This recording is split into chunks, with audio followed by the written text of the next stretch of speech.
Hello. Welcome to uh, a sudden uh, delayed podcast episode. This actually should have came out like probably a couple weeks ago by now. Uh, we are in fact talking about TNA today, and I am very sorry for the sudden change in podcast episode. I tried to my intended guest for the podcast today no showed suddenly. I don't know what happened. uh you know who you are, and I hope you're okay, buddy. Keep doing what you're doing. That's your business. I won't press you on it. Thank you very much. But once again apologize. I could not get a replacement guest. Um, and that is why this is severely late, and I am very behind on uh, the podcast. Well, not severely, just a couple episodes behind, but we're fixing that. We're getting through that today, and tomorrow, hopefully, we'll have another one out. Um, and then I'll probably be basically caught up to date. Uh, I do, in fact, sorry, I am just fixing a couple things, promoting, how it goes. Uh, we are talking about the ridiculous decision of TNA, Delirious being delirious again, and to celebrate 10 episodes of the Wolf Den Wrestling Podcast, we're talking about Mike Santana losing a world title reign already to Frankie Kazarian, of all people, possibly the most overpushed wrestler in TNA, which is whatever, their business, not mine. But I think it's kind of unnecessary.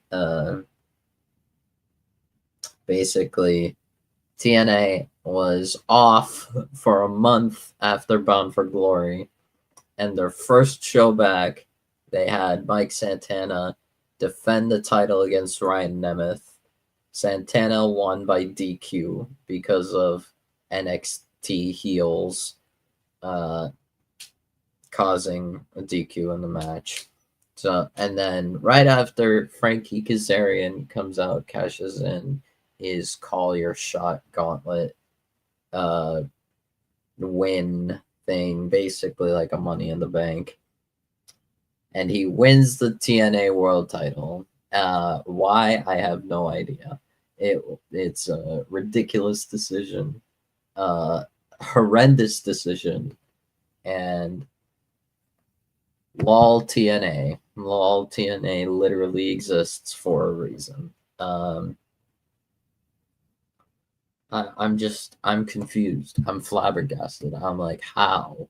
And how are people suggesting this company could be the number two promotion? Like, no. With decisions like this, it's never going to be a number two promotion. Even with its best, it can't be the number two promotion. It is literally impossible for it to be the number two promotion. Especially with WWE having an awful year in 2025, because I will say it's been one of the worst years in WWE history. This year, AEW kind of being average, but like that compared to everything else, that's like a high bar. Which feels wrong to say that an average year of a company is the best it can get, because everything else has been so bad. but it is what it is. It's so annoying because it's like, why bother doing that? Like, you screwed Mike Santana at Slammiversary, which is where you should have given him the title. Um, you did it a month too or so too late. Actually, when was Slammiversary? Let me look this up real quick. Slammiversary was July. Oh, no, not even a month. It was just way more, way more. Bound for Glory was like October, right? Yeah. So you did this August, 3 months too late, which is ridiculous. Which is ridiculous because Slammiversary was also in New York, aka Santana's hometown, which is the perfect place. You kept that for 3 months, and then after a month, you have the guy that everyone wanted as world champion drop the title. Like, why? Why would you do that? Like, for another NXT invasion angle that nobody asked for? Like, nobody wants that. Nobody wants that. Literally, like, that. It made no sense. Um, and quite honestly, Frankie Kazarian's a little overrated and overpushed. Like, I'd be maybe fine with it if it was Nick Nemeth. Nick Nemeth, I would be okay with it. Uh, Even though I still not like the fact that Santana lost the title after 1 month, but a proper feud between Nick Nemeth and Mike Santana, I can get behind. And then Santana winning the title back, whatever, that's fine.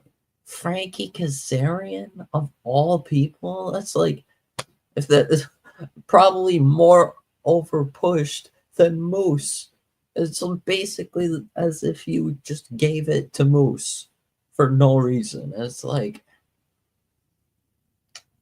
I can't take TNA seriously with these kind of decisions. They did the same nonsense with Joe Hendry, where uh, Joe Hendry, like, I'm pretty sure got more of a title run, but they they waited too long, and now it's like Joe Hendry's not part of TNA anymore. I don't know. Maybe WWE bought out Santana's well, not bought out Santana's contract, but is intending to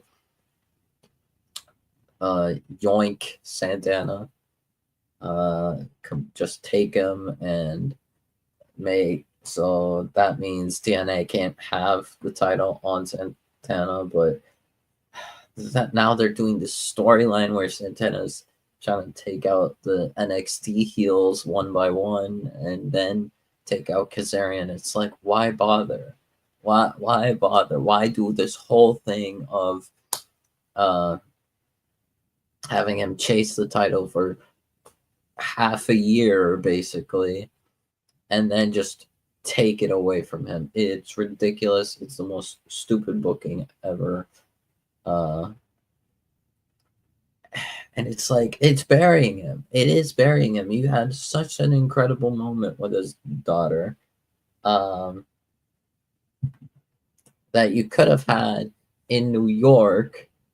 Instead, you did it at a half full Bound for Glory, half empty rather, or same thing. But uh, like, there were plenty of empty seats. Like, even in the shot with Santana holding the world title, you can see plenty of empty seats in that shot, and it's like, and people are, and TNA, I'm pretty sure, was like, oh, they got like what 70, how much was the so-called quote unquote, they said like sorry, I said 70, but 7,700 something. They like miraculously added 1,000 seats to their touted number, which made no sense whatsoever.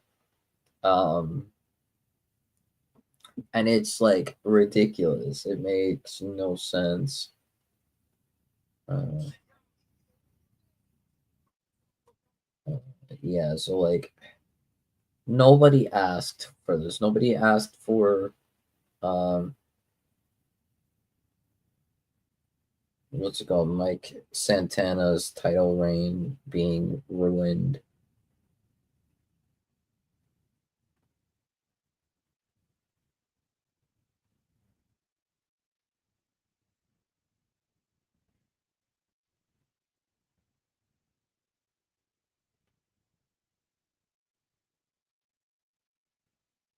Uh, my apologies.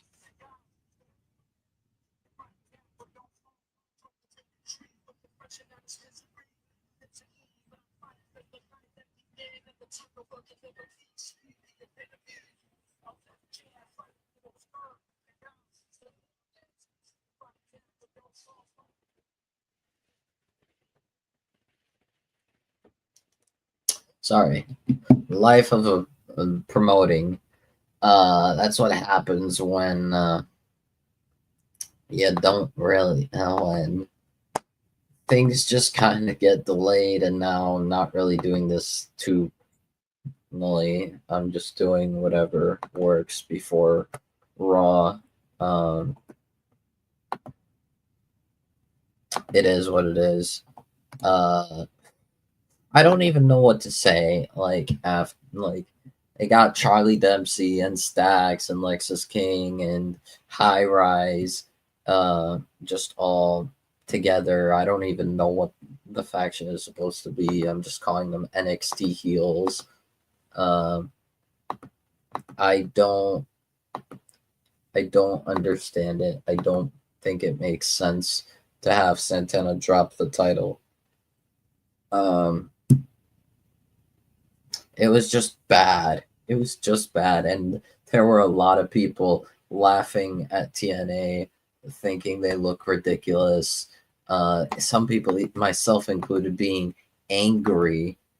Uh, what's it called? It's just like, why? Why would you like do that? Yeah, it's bad enough half your biggest show, quote unquote, biggest show of the year, as some people claim. I already discussed this with Jake DeMarco last episode, where Bound for Glory is not TNA's biggest show of the year, and at this rate, will never be. Uh, half your quote unquote biggest show of the year was empty, uh, and you magically added 1,000 some 100 seats that did not exist, and so it was more like you had like 3,000 people instead of um 6,000 or 7,000, whatever number. um and so you crowned Santana 3 months too late. You took a month off for no reason, honestly. There was literally no reason for them to have a month off. And then you just take it away. Like, why? Why would you do that? That's just bad business. That's bad booking. And just overall garbage. Um, and that's why TNA can't be taken seriously, and that's why you should have done it at Slammiversary in New York, a great wrestling crowd, way better than what was Bound for Glory at Lowell, Massachusetts. Like, come on, the crowd was better, the event was better. You had bigger matches. You were outdrawing always. You had AJ Styles there. Like, Slammiversary is your biggest show of the year. It's not Bound for Glory. I don't care if you intended for Bound for Glory. Like, originally, your vision is that Bound for Glory is supposed to be your WrestleMania, your biggest show of the year. It's not. It's Slammiversary now. Adjust to it. Especially when you're booking more effort into feuds and storylines and outdrawing at Slammiversary rather than Bound for Glory, and you're booking better crowds. Like what? Like logically speaking, you do it at Slammiversary. You do your big stuff at Slammiversary. Not you don't have your top of TNA Mount Rushmore show up at anywhere other than the biggest show of the year. And that therefore, like, it made sense for Santana to win at Slammiversary. And then the month after Bound for Glory in November, like July to November, mid July to November, would have been fine. No one would have had a problem with it. I mean, Santana kind of deserves a long reign, but if you're going the short reign route, it's fine, especially because of contract or whatever. I understand. Like, and people would understand because, oh, he hasn't re signed. It doesn't make sense to have him keep the title. But, like, come on, man. Like, honestly, I don't even know if Santana would leave TNA because he seems like the guy of TNA, like the literal embodiment of TNA. I feel like Mike Santana should be like the face of TNA for years. And then if he wants to go to WWE, he can. But I wouldn't be surprised if he just becomes a TNA lifer because he's been booked extremely well by TNA. So I just do not understand basically burying Mike Santana's world title run. It's just ridiculous, and it makes Delirious look like an idiotic booker because like no good booker it would do something like this, even with contract issues. If contract issues were really a problem, they wouldn't give him the belt to begin with. Or you could have just not worried about the contract problems and had him win the title in July like he was supposed to at Slammiversary, not at Bound for Glory. Like, everyone wanted Santana to win at Slammiversary. It made no sense to not crown him there. Now I don't have faith because it's like, like what are they gonna do? Like we're in December now. They have Final Resolution or whatever it's called on Friday, where Santana's fighting Stax or Charlie Dempsey. I don't know which one. Steve Maclin's fighting the other for the title. It's like, what are we gonna do? Like Santana literally Santana's contract ends at the end of the year, at the end of December, which means this storyline kind of has to go past December, which means Santana, you basically know Santana's made up his mind. He's staying. And if he's staying in TNA, why would you take the title away from him? It makes no sense. Nothing works. Though no matter how you slice it, none of it is good. And it's like you just make people think that you believe they're stupid. And it's a ridiculous choice. It's the wrong choice. And I think it just kind of hurt Mike Santana's career. You know, like, yeah, he got his moment with his daughter and everything, like, so it was good, but then it was just taken away as soon as he couldn't even properly have a run with it. And it's like people will start to like lose faith in Mike Santana. And if you want Mike Santana to be the face of your company, which logically you should, my apologies, I'm kind of rocking this, which logically, business-wise, you should, you don't have people lose faith or lose hope in Mike Santana, because they'll just move on, whether it be Nick Nemeth or can't be Joe Hendry now, Mustafa Ali, uh, what's it called, Cedric Alexander, Leon Slater. I mean, everyone. I mean, people love Leon Slater, but there's gonna be a point where like Leon Slater is gonna move on from X Division, and they'll want him at World Title. So you better capitalize on Mike Santana before people start clamoring for Leon Slater or Mustafa Ali to get that world title, because Mustafa Ali realistically should have been the one to take the title from Mike Santana, because people love Mustafa Ali. Who else is part of TNA that could have worked? You had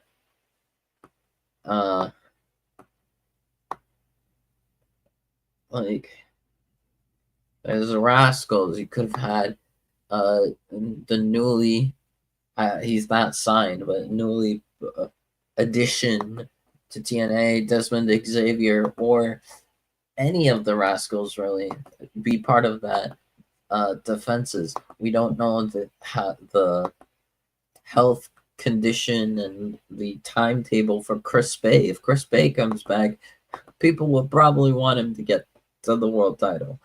And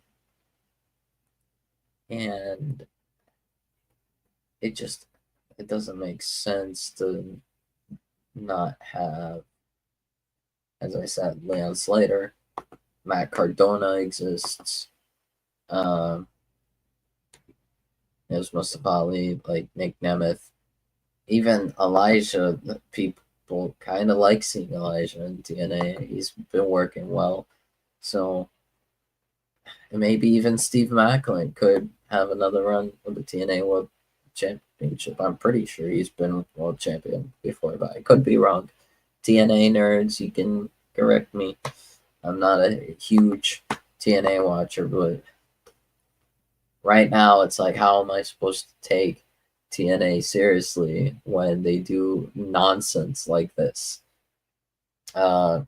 Business wise, it doesn't make sense. Logically, story wise, it doesn't make sense. None of it makes sense. It's like, why would you do that? And it's I don't have a chat. I don't have a guest to talk about this in details.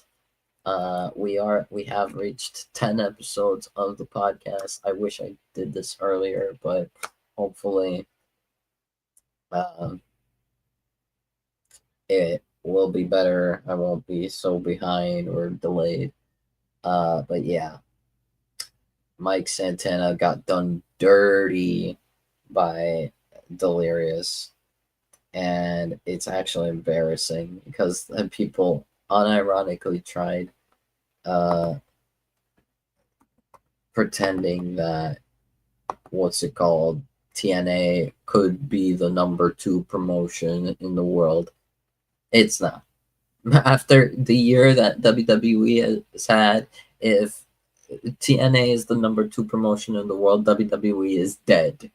Like, closed doors, out of business. That's the only way TNA could maybe reach number 2 promotion in the world. And even then, it's like a gap. It's a gap between TNA and AEW.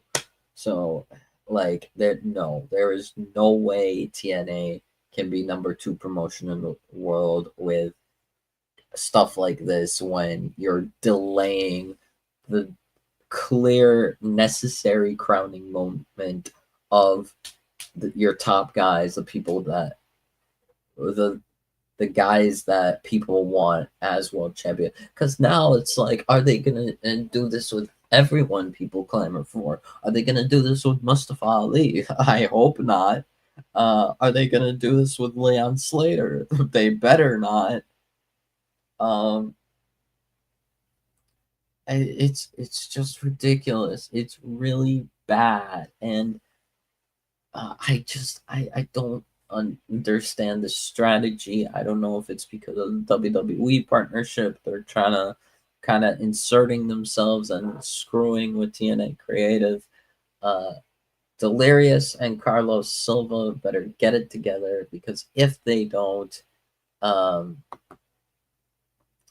it's just, there's going to be a clear pressing issue whenever you're watching TNA, and it's going to turn people off. It's going to tune people out, and people will not want to care about TNA. And that sucks, because I think TNA has potential. I think they have some good names, great talent. Like Mike Santana is one of them easily. Uh, Cedric Alexander being part of TNA is great. Mustafa Ali is amazing. The Rascals, all of them are amazing. All four of them are great. Uh, what's it called? Chris Bay is awesome. Before he went to AEW, Ace Austin was amazing. Speedball was amazing. Kevin Knight was amazing.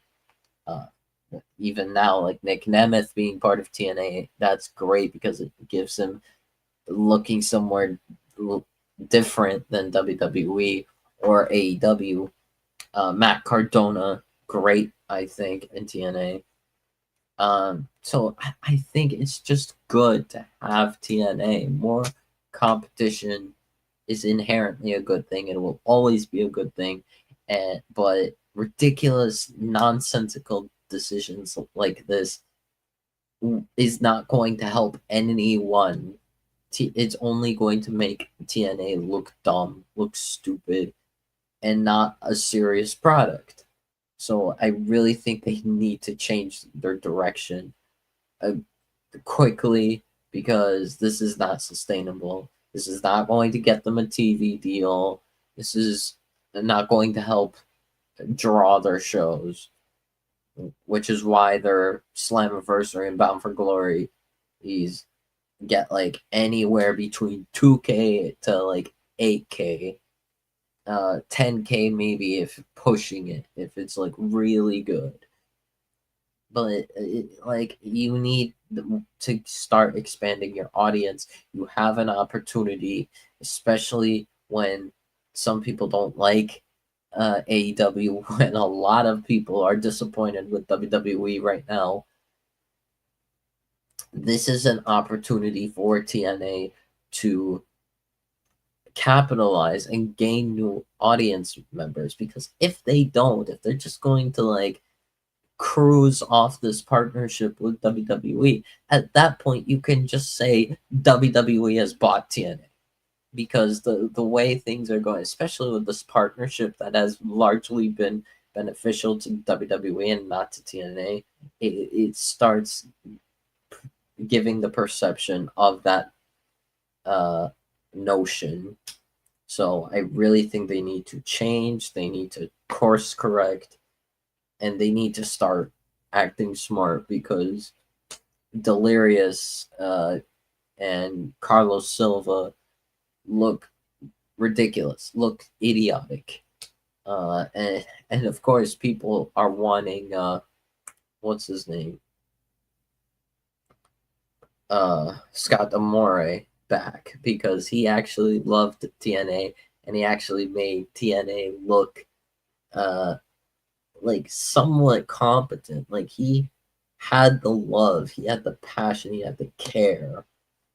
And I think he would be disappointed if TNA died or is dying while he put so much effort, so much love into that product. So Carlos Silva, Delirious, please get your act together. Do not do this nonsense with hurting the momentum of your your clear top guys of your company, and actually start booking well. Otherwise, you're never getting rid of LOL TNA, which is something from 10 plus years ago, 10, 15 plus years ago. Come on. Come on now. Otherwise, you're going to get 2, 3K for Bound for Glory, your quote unquote biggest show of the year. It's ridiculous. So I don't know. I maybe I'm crazy. Maybe people would think uh that think different. Maybe I think I'm yapping. Maybe what I'm saying is not making sense. I'm not going too crazy over this because again, this is immensely delayed. This isn't like a live reaction. I've been sitting on this information for like 2-3 weeks, just waiting for the chance to talk about it. So, um, yeah, I'm just happy to get this out. 10 episodes of the Wolf Den Wrestling podcast, and hopefully, much more will come. And hopefully, I will get more guests, more new faces to the podcast. Uh, Hopefully, next episode, I will. Uh, I intend to get new faces on the podcast, and it's going to be a much better, much easier to talk about, much better stream. I think much better discussion. So uh, keep an eye out for that. We are going to be. I will reveal topic will be about uh, WWE's vendetta against LA Knight and Drew McIntyre because oh my god, the booking of those two have been atrocious, especially this year under Triple H. Actually, it might not be WWE. It might just be Triple H's vendetta. I don't entirely remember, but it's fine. I'm gonna have a proper discussion about that. And what's it called? Especially after tonight's episode of Raw, because uh, we got Jey Uso versus LA Knight tonight on Raw, and let's see if LA Knight will make it to the finals of the Last Time Is Now tournament to somewhat start shutting us up about LA Knight being buried, because otherwise it really would just feel that way. So thank you again for anyone who tuned in, even for a moment. I am going to call it here. And I'll see you guys in about half an hour when I go live with the Flex Zone podcast for Monday Night Raw. Goodbye, good night, take care.